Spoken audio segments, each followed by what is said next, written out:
பண்பாடு இல்லை என்றால் பாரதம் இல்லை. பாரதம் என்றாலே பண்பாடு தான். இன்றைக்கி சரியாக சிஸ்டர்லாம் 4:30 மணிக்கெலாம் வர சொல்லியிருந்தாங்க. வந்தவுடனே உளுந்த வடை காப்பி கொடுத்தாங்க. எல்லாரும் சம்சா பப்ஸ் வாங்கி கொடுப்பாங்க. அவங்க கையால் செஞ்சு கொடுக்குறதா பண்பாடு. அதான் உளுந்த வடை உடம்புக்கு ரொம்ப நல்லது. அதை பார்த்து ஃபுல்லாக அப்படியே சுற்றி பார்த்தோம். அப்போ என்னன்னா பண்பாடு மாற போய் தான் எனக்கு தெரிஞ்ச வேண்டியப்பட்ட ஒரு அம்மா அங்கே இருக்கிறாங்க. ரொம்ப மனசு வேதனையாக இருக்குது. என்ன காரணம்னா, நாம் பிள்ளைகள் நாமளே காப்பாற்றுவார் அவர் நினச்சி வளர்க்குறோம். ஆனால் பிள்ளைகள் கை விடுறாங்க. என்ன காரணம்னா, பிள்ளைங்களே வளர்க்கும் போது பண்பாடோடு வளர்க்கணும். சொந்தங்களை சொல்லிக் கொடுக்கணும், உறவுகளை சொல்லிக் கொடுக்கணும். பிள்ளைகள்கிட்ட மற்றவங்களை பற்றி குறை சொல்லிக் கொடுக்கக்கூடாது.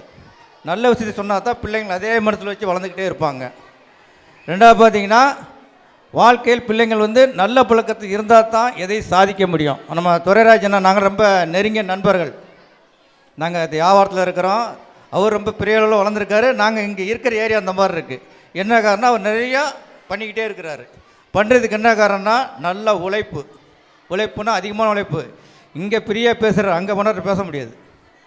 அந்தளவுக்கு உழைப்பு போய் அந்த மாதிரி செஞ்சுக்கிட்டு இருக்கிறாரு. ஒவ்வொரு விஷயம் பார்க்கும்போது குழந்தைகளை எப்படி வளர்க்கணும், முதல்ல மரியாதை. தாய் தந்தைக்கு, மாமா அத்தை சித்தப்பா இவரோட பண்போடு வளர்க்கும் போது தான் பிள்ளைகள் சித்தப்பா பார்த்தா பயப்படும், மாமா பார்த்தா பயப்படும். நம்ம அந்த மாதிரி வளர்க்குறது இல்லை.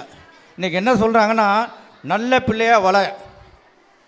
பணங்கிறது 2வது பட்சம் தான். நீங்கள் சேர்த்து வைக்க பொருள் சேர்த்து வைக்க விட பிள்ளைகளை நேரடியாக கண்காணித்து நல்ல மாதிரி வளர்க்கும் போது தான் பிள்ளைக்கு நல்ல பிள்ளை உருவாக்குறாங்க. இப்போ நான் சொல்ல நான் 8th வரைக்கும் கவர்மெண்ட் ஸ்கூல் தான் படித்தேன்.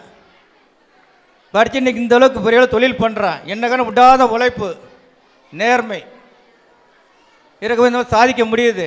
பணம் எப்போ யாருக்கு எப்போனாலும் வந்துடும். அதுக்கு உண்மையான உழைப்பு, நேரங்கள் நல்லா இருக்கணும், மற்றல அனுசரித்து போகணும்.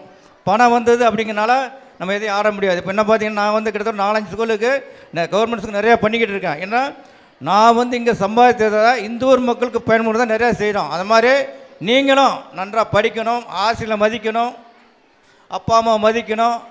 மற்றும் யார் யார் அந்த சார் சொன்ன மாதிரி கடுமையாக உழைக்கணும். காலைல 7 மணிக்கு கிளம்புனாங்கன்னா 7-9 மணி ஸ்கூலுக்கு வராங்க. மலைஞ்சு 7-6 அடி பிள்ளைங்களுக்கு லைஃப் கிடையாது. செல்ஃபோன் நல்ல நிறைய விஷயம் இருக்குது. இன்றைக்கி ஒரு ஐயரை மந்திரம் வர்றாங்க, ஒரு சர்ச்சில் ப்ரேயர் பண்ணுறாங்க அப்படின்னா செல்ஃபோனை கூட்டினா எல்லாமே வந்துடுது. அந்தளவுக்கு எல்லாம் கையில் வச்சுருக்காங்க. ஆனால் நம்ம யாரும் செல்ஃபோனை முறையாக பயன்படுத்துறது கிடையாது.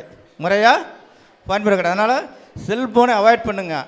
நல்லவங்ககிட்ட பழகுங்க, நல்லதை செய்யுங்க, நல்லதை நினைங்க. இன்னும் நிறைய பேசணும்னு நினச்சா இருந்தாலும் நேரின்மைக்காரங்க. இந்த இத்துடன் வாழ்க வளமுடன்.